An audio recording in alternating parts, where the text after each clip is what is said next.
या व्हिडिओमध्ये आपण बघणार आहोत की आपल्याला ॲसिडिटी, अपचन, गॅसेस किंवा पोटाच्या समस्या का होतात, ॲसिडिटी वाढल्यामुळे आपल्याला कोणते साईड इफेक्ट होऊ शकतात, ॲसिडिटीचे मुख्य कारणे काय आहेत ज्यावरती आपलं लक्ष जात नाहीत, ॲसिडिटीचे घरगुती उपाय काय आहेत आणि कायमस्वरूपी आपण ॲसिडिटीतून मुक्त होण्याकरता काय करावे, या गोष्टीची सविस्तर माहिती या छोट्याशा व्हिडिओमध्ये मी तुम्हाला कमीत कमी शब्दामध्ये देण्याचा प्रयत्न करतो।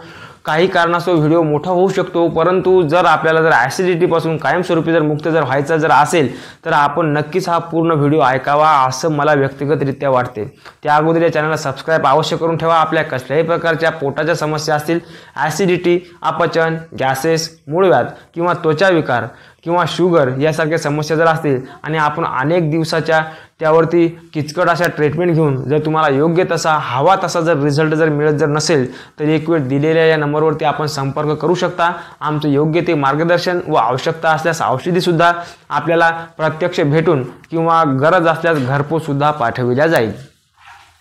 तर ॲसिडिटीचे मुख्य कारणे काय आहेत, ज्या गोष्टीवरती आपलं लक्ष जात नाही, तर ॲसिडिटीचे लक्षणे म्हणजे काय, तर आपल्या छातीमध्ये जळजळ करणे, खाल्लेलं अन्न न पचणे, तोंडामध्ये आंबट पाणी येणे, तोंड सगळं आंबट पडणे किंवा व्यवस्थित पोट साफ न होणे, गॅसेस होत राहणे, कोणत्याही कामामध्ये मन न लागणे आणि मन व्यथित अस्वस्थ राहणे, रात्री व्यवस्थित झोप लागत नाही, हे ॲसिडिटीचे काही मुख्य लक्षणे आहेत। काही लोकांच्या पोटामध्ये आग व्हायला सुरुवात होते, म्हणजे ॲसिडिटीच्या पुढे जाऊन त्यांना हायपर ॲसिडिटीच्या पुढे जाऊन अल्सरसुद्धा होऊ शकतो, ज्या आपल्या ज्या जठरामध्ये असे उराणं पडू शकतात, जखमा होऊ शकतात, त्यामुळे सतत त्यांच्या पोटामध्ये आग, मळमळ, उलट्या किंवा जास्त करून संडास, IBS यासारख्या ज्या समस्या आहेत पोटाच्या, ह्या प्रथम दर्शनी ॲसिडिटीमुळे होतात।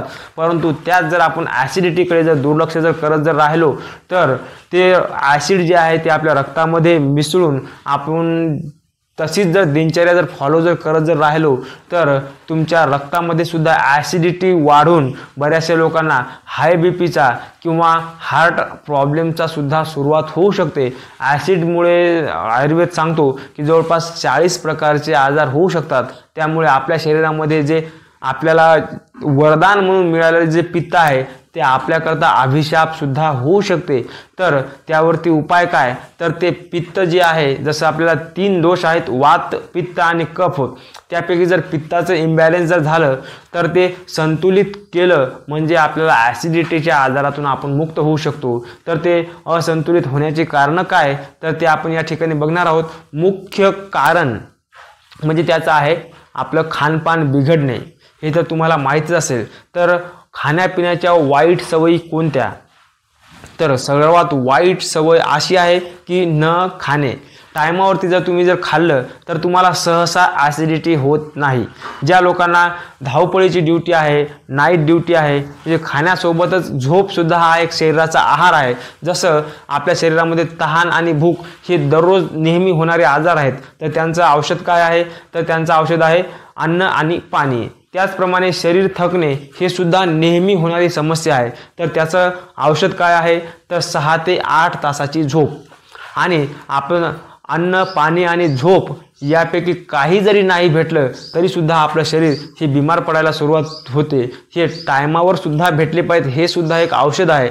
उदाहरणार्थ तुम्हाला सकाळी जर 9-10 वाजता भूक लागत असेल आणि तुम्ही जर 12 ते 1 वाजता जर जेवण जर करत असाल तर ते जे अन्न आहे ते आपल्याला जे 10 वाजता जे औषधाचं काम करणार होतं ते 1 वाजता त्या प्रमाणात औषधाचं काम करणार नाही। त्यामुळे आपल्याला प्रचंड ॲसिडिटी होईल। तर ॲसिडिटीचे तुम्हाला साध्या सोप्या भाषेत समजेल असं सांगतो की ॲसिडिटी म्हणजे काय, तर जे अन्न पचवण्याकरता 9 वाजता जे ॲसिड आपल्या शरीरामध्ये तयार झालं, म्हणजे काही गॅस्ट्रिक ज्युसेस असतात आपल्या पोटामध्ये, मग ते सकाळी जर तुम्ही चहा नाही पिला, कोणता ब्रेड, बिस्किट किंवा नाश्ता जर नाही जर केला तर ती नॅचरली तुम्हाला जी भूक लागते ना, त्या भूकेमध्ये तुम्ही अन्न हे पूर्ण ब्रह्म समजून त्याच्यामध्ये पूर्ण अन्न टाकलं पाहिजे, जे सात्विक आहे, आपल्या शरीराकरता आवश्यक आहे। हे असं जर अन्न जर टाकलं तर ते अन्न तुम्हाला आयुष्य प्रदान करते, ते ब्रह्माप्रमाणे तुमच्या शरीरामध्ये एनर्जी तयार करते, तुमची बुद्धी सात्विक बनवते, तुमच्या कामामध्ये तुम्हाला फोकस ठेवते आणि सर्व प्रकारच्या आजारापासून तुम्हाला मुक्त ठेवते। त्याला अन्न हे पूर्ण ब्रह्म म्हटलं गेलेलं आहे। आणि उदर भरणं नव्हे जाणे जे यज्ञ कर्म, यावरून असं लक्षात येते जसं यज्ञामध्ये अग्नी असतो तसाच आपल्या पोटामध्ये सुद्धा त्या ॲसिडलाच जठराग्नी असं म्हटलं गेलं आहे. त्यालाच गीतेमध्ये भगवंत सांगतात की अहम वैश्वानरो भूत्वा प्राणीनाम देहमाश्रितः, की मी सर्व प्राणीमात्रांच्या शरीरामध्ये उदरामध्ये वैश्वानर नावाच्या अग्नीच्या रूपाने स्थित असतो. म्हणजे तुम्ही खाल्लेल्या प्रत्येक अन्नाचं मी पाचन करतो, चतुर्विध प्रकारच्या अन्नाचं पाचन करतो आणि या शरीरामध्ये मी बल बुद्धी आणि विवेक यांच्या रूपाने मीच प्रगट होतो. म्हणून ते अन्न वेळेवरती शरीराला भेटलं पाहिजेत. ही खाण्याची सगळ्यात वाईट सवय आहे कोणती, की वेळेवरती न खाणे. दुसरं काय आहे, खाल्लं तरी अयोग्य प्रकारचा आहार खाणे. जसं की आपण गीतेवरच बोलत आहोत तर गीतेमध्येच सात्विक रजस आणि तमस प्रकारचा आहार सांगितलेला आहे. जो राजसिक आणि तामसिक प्रकारचा आहार आहे तो कट्वम बल लवणा त्युष्ण तीक्ष्ण वृक्ष विधाहिना आहारा राजसश्रेष्ठा दुःख शोका मय प्रदहा. त्या म्हणजे जो कटू आहे, लवणयुक्त म्हणजे मीठयुक्त जास्त आहे, सडलेला आहे, त्याच्यामध्ये विविध प्रकारचे मसाले टाकून त्याची चव बदललेली आहे, नॅचरल चव राहू दिलेली नाही, असं मांसाहार, चहा, कॉफी, तुमचे ब्रेड, बिस्किट, चिवडा, chips, pizza, burger, vada pav, kachori, samosa, जेही प्रकारचं अन्न जे घरामध्ये बनलेलं नाही आणि बनलं तरीसुद्धा ते राजसिक फक्त जिभी करता आपण बनवलं. उदाहरणार्थ जर तुमचं वरण भात पोळी भाजी हे खाल्ल्यामुळे जर तुमचं जर पोट जर भरत असेल, मनाला त्यामुळे जर संतुष्टी जर लाभत असेल, तर आपण अतिशय मीठ असलेले जळलेलं भाजलेलं पोळलेलं अशा प्रकारचं अन्न का खावं. त्या अन्नाला राजसिक अन्न असं म्हटलं गेलेलं आहे. सोबतच तामसिक अन्नाचे लक्षण सांगतात की जे सडलेले आहेत, शिळे आहेत आणि जे घेतल्यानंतर माणसाला जास्त आळस येतो, झोप येतो, कामामध्ये मन लागत नाही, शरीरामध्ये उत्साह येत नाही, अशा प्रकारचं जे मांसाहार, शिळेलं रेडीमेड फूड जे आहे किंवा जेही काही आंबट वगैरे आहेत ते पदार्थ आपल्याला तामसिक प्रकारच्या आहारामध्ये येतात. त्यामुळे सुद्धा आपलं डायजेशन हे मंद होते किंवा राजसिक प्रकारचा आहार घेतल्यामुळे त्या केमिकलमुळे शरीरामध्ये ॲसिडिटी वाढत जाते. आता या गोष्टीकडे कोणीच लक्ष देत नाही, ते म्हणजे आपली जीवनशैली. तर एक बायोलॉजिकल आपल्या शरीरामध्ये वॉच असते, घडी असते, की ती सकाळी जवळपास 4-5 वाजेपासून सुरू होते. जर तुम्ही जर त्या घडीचा जर तुम्हाला फायदा घ्यायचा जर असेल, कसल्याही प्रकारच्या औषधातून जर मुक्त जर व्हायचं असेल, जर तुम्ही सकाळी जर 5 वाजता उठले, हे ॲसिडिटी ज्या लोकांसाठी सांगत आहे, तर तुम्हाला उठल्याबरोबर जर तुम्ही जर पाणी जर पिलं, सकाळी उठल्याबरोबर ॲसिडिटीच्या लोकांनी पाणी पिलं पाहिजे बिना तोंड धुता. मी मागील 10 ते 15 वर्षापासून पाणी पितो. माझ्या बाबाला हा जो नियम माहीत पडला, माझे बाबासुद्धा आयुर्वेदाची प्रॅक्टिस करतात, ते जवळपास मागच्या 25 ते 30 वर्षापासून सकाळी उठल्याबरोबर बिना तोंड धुता पाणी पितात. त्यांना आतापर्यंत पोटाचा कोणत्याही प्रकारचा प्रॉब्लेम नाही झालेला, कारण की ते पाणी पिल्यानंतर 5 ते 10 मिनिटांमध्ये आपलं पोट चांगल्या प्रकारे साफ होते. जर झालं नाही तर तुम्ही योगा प्राणायाम काहीतरी सूर्यनमस्कार वगैरे करा. मी डिस्क्रिप्शनमध्ये साधे सिंपल सूर्यनमस्कार कसे घालायचे त्याच्या व्हिडिओची लिंक टाकतो, ते तुम्ही जरूर बघून घ्या. त्याच्यामध्ये कसल्याही प्रकारचा तामझाम नाही, नियम कानून काही नाही. तर अशा प्रकारे सूर्यनमस्कार जरी घातले तुम्ही पाणी पिऊन, तरीसुद्धा तुम्हाला 5 ते 10 मिनिटांमध्ये योग्य प्रकारे पोट साफ होईल आणि मग त्यानंतर तुम्ही बाकीचे तुमचे कामं वगैरे करून 9 ते 10 वाजेच्या आतमध्ये तुमचं काहीही करून जेवण झालं पाहिजे. नाश्ता करायच्या भानगडीत पडायचं नाही. आपल्या संस्कृतीमध्ये असं सांगितलं जाते, शुभ खाये कुंवरचा दुपहर यथा नरेश. आणि दिवसाच्या शेवटी एखाद्या भिकाऱ्याप्रमाणे, म्हणजे सकाळी कसं यथेच्छ भोजन करावं, जे आपल्या आवडीचा जड आहार आहे, तुम्हाला दूध तूप पोळी पुरणपोळी जेही काही खायचं असेल जड अन्न, ते तुम्ही सकाळी खायचं. सकाळी यथेच्छ पोट भरल्यानंतर त्याचे भरपूर फायदे आहेत, परंतु सर्वात महत्त्वाचा फायदा असा आहे, जर आपण सकाळी जर योग्य प्रकारे यथेच्छ भोजन जर केलं सकाळी 9 वाजेपर्यंत 10 वाजेपर्यंत, तर आपल्याला दिवस हे बाहेरचं काही चटर बटर नाश्ता वगैरे पाणीपुरी कचोरी समोसा जे काही तुमचे सडलेले भाजलेले जळलेले जे पदार्थ आहेत ते खाण्याची इच्छा होणार नाही.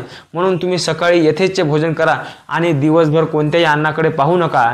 जर तुम्हाला दुपारी जर भूक जर लागली, जर सकाळी समजा 9 वाजता जेवल्यानंतर आता 9 ते 2-3 वाजेपर्यंत एक नॅचरली खोटी भूक लागते, ती काही नॅचरल खरीच भूक नसते. खाल्लं तर खाल्लं, नाही खाल्लं तरीसुद्धा चालून जाईल. त्यावेळी जर खायचं जर असेल तर एक तो जो सकाळी जो तुम्ही जो नाश्ता लोक म्हणतात तो दुपारी करू शकता। त्या दुपारच्या नाश्त्यामध्ये काही फळ फ्रूट सलाद किंवा काहीतरी हलकं फुलकं आपल्या घरात बनलेलं जर तुम्ही जर खाल्लं तरीसुद्धा चालेल, त्याने तुमचं परत कामामध्ये मन लागेल। आणि संध्याकाळी शक्यतो प्रयत्न करायचा, ज्या लोकांना 5-6च्या अगोदर संध्याकाळचं भोजन टाळायचं असेल आणि 5-6च्या अगोदर जेवायचं असेल त्यांनी तर हे 2-3 वाजता जी भूक लागत असेल ती भूक नुसतं पाणी पिऊन मिटवली तरीसुद्धा मिटेल। हा माझा नेहमीचा अनुभव आहे। दुपारी काही नाही खाल्लं तरीसुद्धा चालते, फक्त संध्याकाळी मग जी तुम्हाला 5-6 वाजता जी भूक लागेल म्हणजे सूर्य अस्त व्हायच्या अगोदर आपल्या पोटामध्ये आणखी सकाळच्या सारखीच परिस्थिती, सकाळी जशी नॅचरल भूक लागती तशी संध्याकाळी पण सूर्य अस्ताला जायच्या अगोदर आपल्या शरीरामध्ये परत तेच घटक तयार होतात। त्यांना जर तुम्ही जर परत जर तेच नॅचरल फूड घरामध्ये बनलेलं जर आहार जर दिला शक्य असेल तर तरीसुद्धा तुम्ही निरोगी राहू शकता। बाकी तुम्हाला कसल्याही प्रकारचे व्हिटॅमिन मिनरल्स किंवा सप्लिमेंट घेण्याची गरज पडणार नाही, कारण की तुम्ही जेही काही खासाल त्यातला कण हे शरीर शोषून घेईल। आणि तुम्ही साधी जरी चटणी भाकर जरी खाली तरी सुद्धा तुमच्या त्या शरीराला चांगल्या मोठ्या काजू बदाम सारखं तुमच्या शरीराला बनवेल। म्हणून टायमावरती आणि योग्य प्रकारचा आहार घेणं हे अत्यंत आवश्यक आहे। लोकांना दुपारी जेवण केलं त्यांना संध्याकाळी 7-8 वाजेच्या दरम्यान भूक लागते, त्यांनी तेव्हा सुद्धा जेवून झोपण्याच्या कमीत कमी 2 तास अगोदर आपलं जेवण झालं पाहिजे आणि जेवणानंतर 2 तासानंतर झोपलं पाहिजे संध्याकाळी रात्री। आणि त्यानंतर जास्त मोबाईल टीव्ही या प्रकारच्या गोष्टीच्या नादी न लागता आपली 6 ते 8 तासाची झोप झाली पाहिजे। जर तुम्हाला सकाळी 5 वाजता जर उठायचं असेल तर तुम्ही कमीत कमी 9ला तरी झोपलं पाहिजे, तेव्हा कुठं तुमची 8 तासाची झोप ही पूर्ण होईल आणि तुम्ही 5 वाजता इझिली फ्रेश होऊन उठू शकता। आणि महत्त्वाची गोष्ट त्याच्यानंतर प्रत्येक गोष्ट महत्त्वाची आहे दिनचर्येनंतर आपले ताणतणाव। जर तुम्ही जर जास्त स्ट्रेसफुल जर लाईफ जर जगत जर असाल तर 100% तुम्हाला ॲसिडिटीचा, अपचनाचा, गट हेल्थचा, तुम्हाला पोटाचे, स्किन प्रॉब्लेमचे, केसांचे, डोळ्याचे आजार होतच असतात। म्हणून स्ट्रेसफुल लाईफ जगायचं नाही। स्ट्रेसफुल तर येणारच आहे ना हो, आम्ही ऑफिसमध्ये काम करतो, आमच्या मागं घर परिवार संसार आहे तर टेन्शन येणारच, कारण की या धावपळीच्या या विज्ञानाच्या युगामध्ये टेन्शन फ्री असलेला माणूस कोण आहे? तर तुम्हाला वाटत असेल कोणीच नाही, परंतु जे लोक काम तर प्रत्येकाला करायचं आहे, परंतु जे सकाळी किंवा संध्याकाळी एक प्रकारचा योगा करतात, ध्यान करतात, जप करतात त्या लोकांचं टेन्शन तर प्रत्येकाला येत असते, परंतु त्यांचं टेन्शन कमी होते। टेन्शन आता हे काही मी तुम्हाला काउन्सिलिंग करत बसत नाही की टेन्शन प्रत्येकालाच आहे आणि तुम्ही टेन्शन घेतलं तरी ती गोष्ट होणारच आहे, टेन्शन नाही घेतलं तरी होणारच आहे, त्यामुळे जास्त टेन्शन घेऊ नका अशी माझी मानसिकता दृष्टिकोन आहे। त्यामुळे सर्व काही आपण आपलं काम करायचं, बाजूला व्हायचं, बाकी परिणामाची चिंता आपलं जे आपण केलेलं ते काम आहे आणि आपला भगवंत बघून घेईल या दृष्टिकोनाचा मी माणूस आहे। त्यामुळे आपल्याला कसल्याही प्रकारचं टेन्शन घ्यायचं नाही। जर तुम्ही खूपच जर स्ट्रेसफुल जर लाईफ जर जगत जर असाल आणि सगळं मीच करतो आणि मीच करता धरता आहे या जीवनाचा जर असं जर तुम्हाला जर वाटत असेल तर नक्कीच तुम्हाला ही ॲसिड वाढण्याची समस्या येऊ शकते। ज्या आपल्या शरीरामध्ये काही ग्रंथी आहेत ज्या आपल्या शरीरामध्ये 24 तास काम करून आपल्या शरीराला नॅचरली निरोगी ठेवण्याचं काम करत असतात। उदाहरणार्थ ग्रंथी म्हणजे काय, आपल्या डोळ्यामध्ये जी ग्रंथी आहे ती सतत आपल्या डोळ्यामध्ये पाणी तयार करत असते आणि आपल्या डोळ्याला नॅचरली ओलं ठेवते। अशा काही ग्रंथी आहेत आपल्या तोंडामध्ये हजारो की आपल्या तोंडाला दिवसभर ते ओलं ठेवतात। जर आपलं तोंड जर कोरडं जर झालं तर आपण बोलूही शकणार नाही आणि व्यवस्थित खाऊही शकणार नाही। त्यामुळे अशा हजारो ग्रंथी आपल्या शरीराच्या प्रत्येक पार्टमध्ये आहेत। काही ग्रंथी ॲसिड निर्माण करतात तर काही ग्रंथी त्या ॲसिडला शांत ठेवण्याचं काम करतात। परंतु जर तुम्ही जर जास्त जर ताणतणाव जर घेत जर असाल तर ते ॲसिड वाढत जाईल, ॲसिडच्या ग्रंथी आणखी उत्तेजित होतात, त्या जास्त ॲसिड तयार करतील आणि त्या ॲसिडला कमी करणाऱ्या ज्या ग्रंथी आहेत त्या सुकून जातील, त्या व्यवस्थित काम करणार नाहीत। म्हणून टेन्शन फ्री आयुष्य जगा। साध्या सोप्या भाषेमध्ये मी तुम्हाला असं सांगितलेलं आहे। काल सायन्सही मान्य करत आहे की जर तुम्ही जास्त राग करत असाल, कोणाचा द्वेष करत असाल, क्रोध करत असाल आणि तर त्यामुळे तुम्हाला झोप येत नाही, व्यवस्थित भूक लागत नाही, व्यवस्थित अन्न पचन होत नाही, अन्न पचन न झाल्यामुळे व्यवस्थित तुम्हाला पोटही साफ होत नाही, पोट साफ न झाल्यामुळे विविध प्रकारच्या समस्या होतात।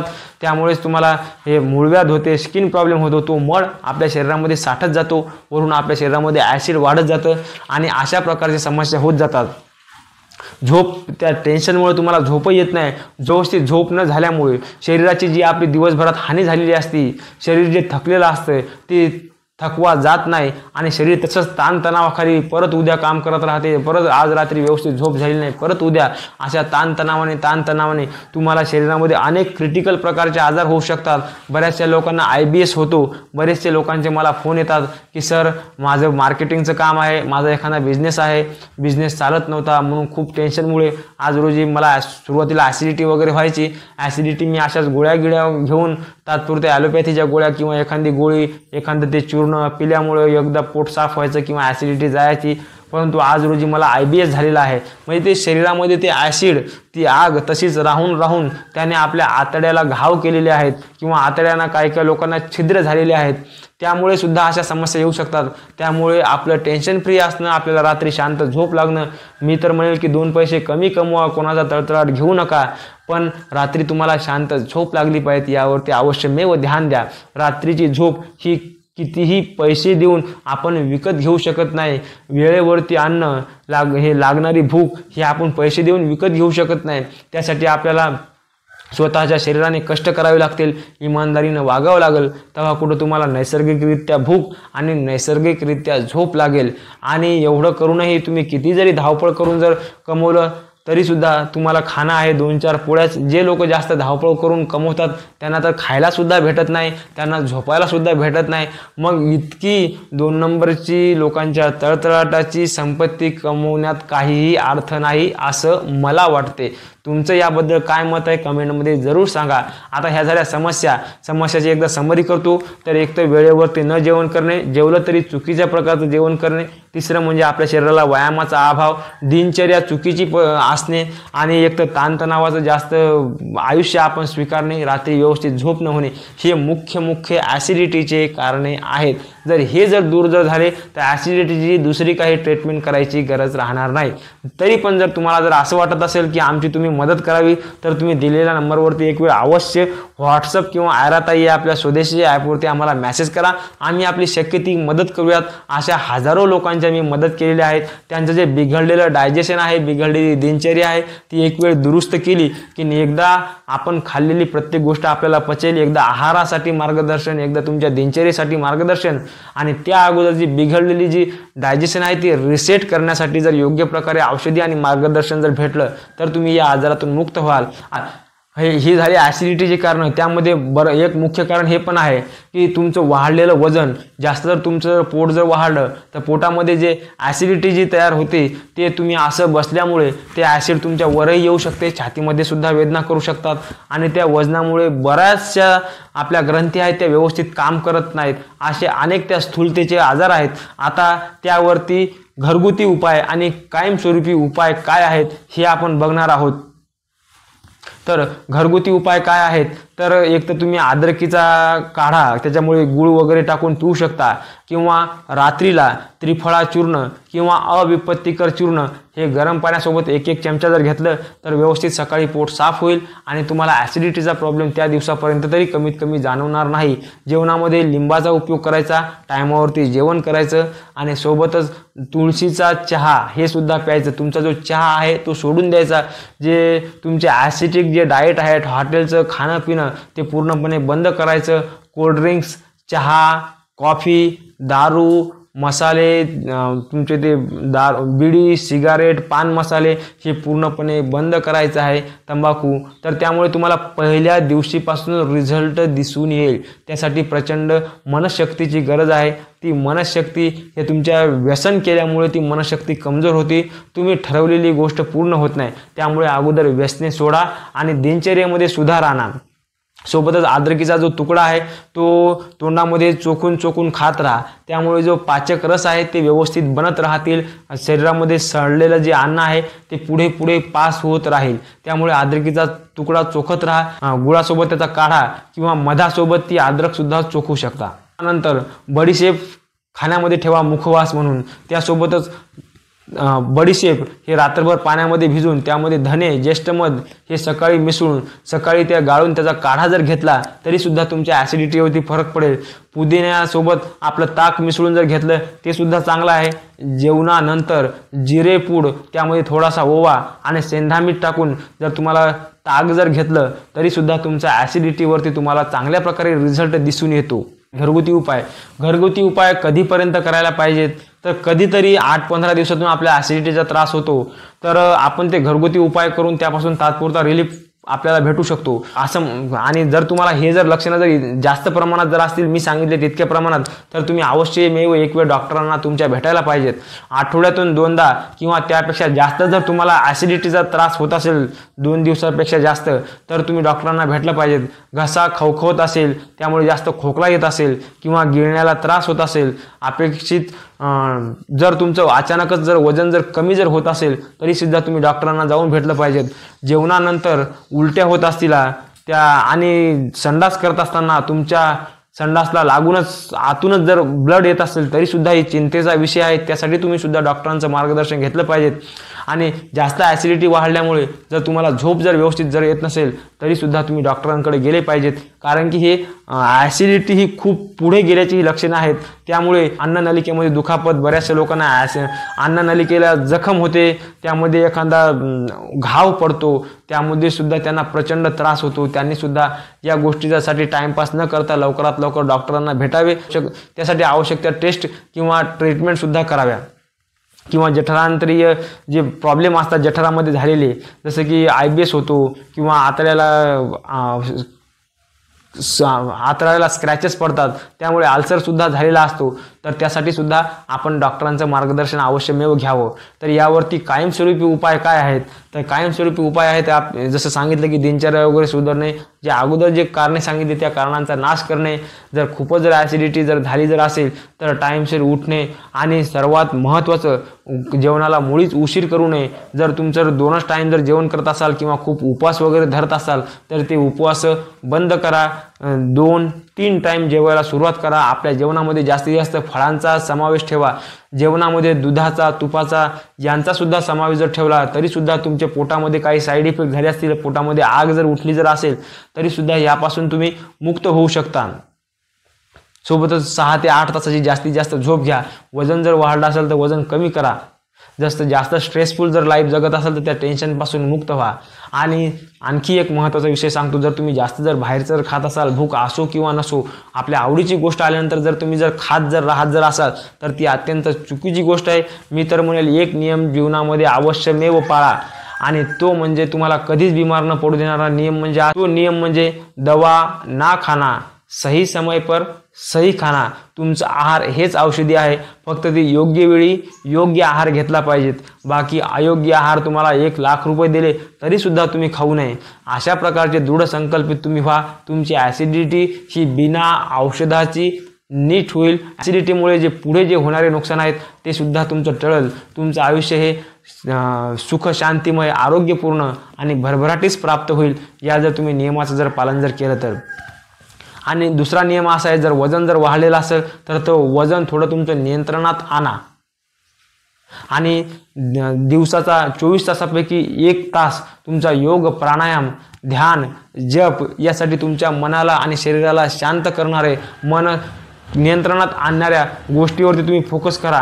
त्याने सुद्धा तुमच्या सगळ्या ज्या ग्रंथी आहेत ते व्यवस्थित काम करतील. चांगल्या मोकळ्या हवेमध्ये फिरायला जा. त्या ठिकाणी नाडी शोधन प्राणायाम, भ्रामरी प्राणायाम, ओंकार, गुंजन यासारख्या प्राणायामांचा तुमच्या जीवनामध्ये समावेश करा. बघा, दिनचर्येनं तुम्ही बघा, या दिनचर्येने जास्तीत जास्त तुम्ही 21 दिवसामध्ये तुमच्या पूर्णपणे जीवनावरती, आरोग्यावरती नियंत्रण मिळवाल. आणि या ॲसिडिटी सारख्या छाटछूट आजार आहेत, तुम्ही मोठ्या मोठ्या आजारापासून सुद्धा मुक्त व्हाल.